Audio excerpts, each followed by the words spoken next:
আজকে আমরা আলোচনা করব প্রপার নাউন কাকে বলে। তো আমরা এখানে দেখতে পাচ্ছি প্রপার নাউন কাকে বলে। যে নাউন দ্বারা নির্দিষ্ট কোনো ব্যক্তি, বস্তু, প্রাণী, স্থান বা ঘটনার নাম বোঝায় তাকে প্রপার নাউন বলে। তাহলে আমরা জানি যে নাউন হলো কোনো কিছুর নাম।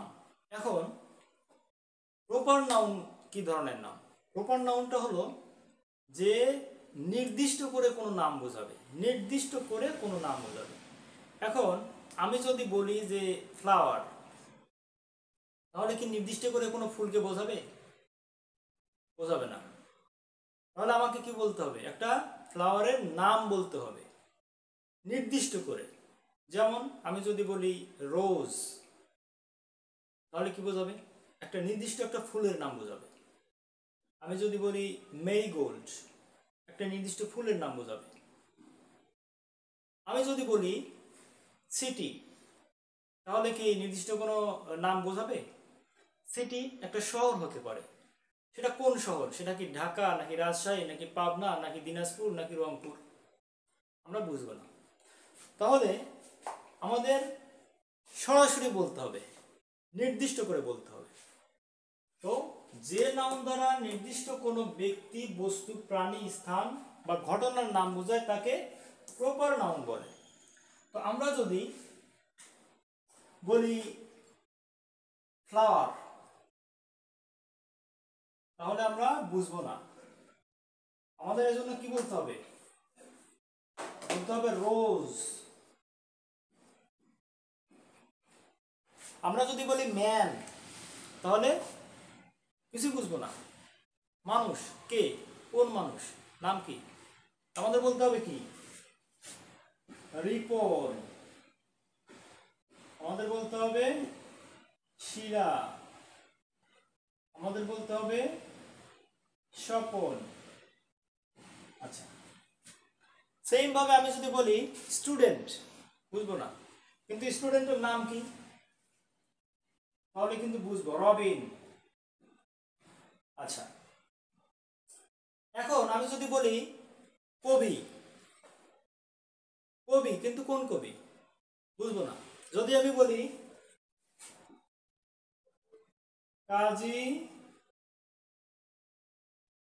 নজরুল ইসলাম, তাহলে কি খুব সহজেই বুঝবো যে কোন কবি? কাজী নজরুল ইসলাম, রবীন্দ্রনাথ ঠাকুর। সো এইভাবে আমাকে ইন্ডিকেট করে বলতে হবে।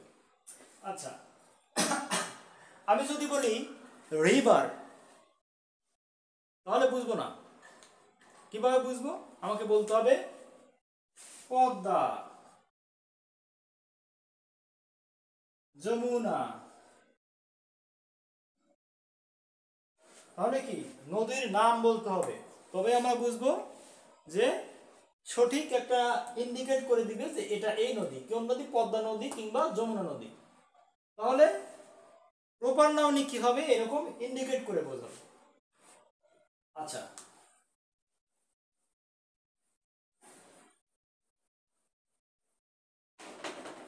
আমরা যদি বলি মান্থ, বললে বুঝবো না। কারণ কি? মান্থ বলতে জানুয়ারি বুঝাবে, ফেব্রুয়ারি বুঝাবে, মার্চ বুঝাবে, এপ্রিল বুঝাবে, কোনটা?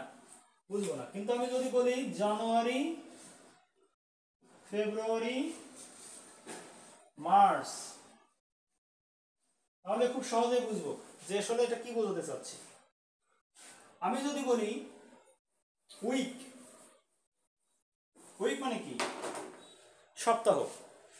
উইক মানে সপ্তাহ। তো আমি যদি উইক বলি বুঝবো না। কিন্তু আমি যদি বলি সানডে, মানডে, টুইসডে, শনিবার, রবিবার, সোমবার, যেটাই বলবো না কেন খুব সহজে কিন্তু বোঝা যাবে। তাহলে কি হবে? সানডে, মানডে,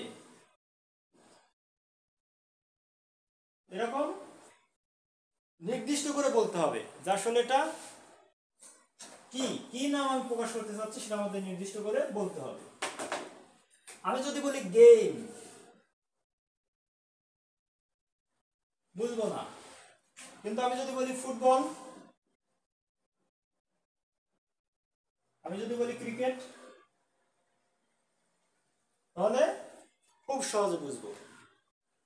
এইভাবে প্রপার নাউন হবে কি, যে বোঝায় দিতে হবে যে আসলে নাম বোঝানো হচ্ছে। আচ্ছা, আমি যদি বলি city, sorry country, COUNTRY, country, আমি বুঝবো না কোন কান্ট্রি, কোন দেশকে বোঝাচ্ছি আমি। কিন্তু আমি যদি এখানে বলি বাংলাদেশ,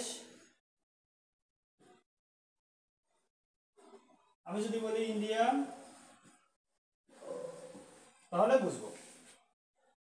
এইভাবে আমরা প্রপার নাউনকে আমরা প্রকাশ করব, প্রপার নাউনকে আমরা এইভাবে চিনব। প্রপার নাউন হলো যে কি, আমাকে ইন্ডিকেট করে দিবে, স্পেসিফিক ভাবে আমাকে বলে দিবে, পার্টিকুলার ভাবে বলে দিলে যে আমি এই জিনিসের নাম বোঝাচ্ছি, এই দিনের নাম বোঝাচ্ছি, এই প্রাণীর নাম বোঝাচ্ছি, এই স্থানের নাম বোঝাচ্ছি, এই ঘটনার নাম বোঝাচ্ছি।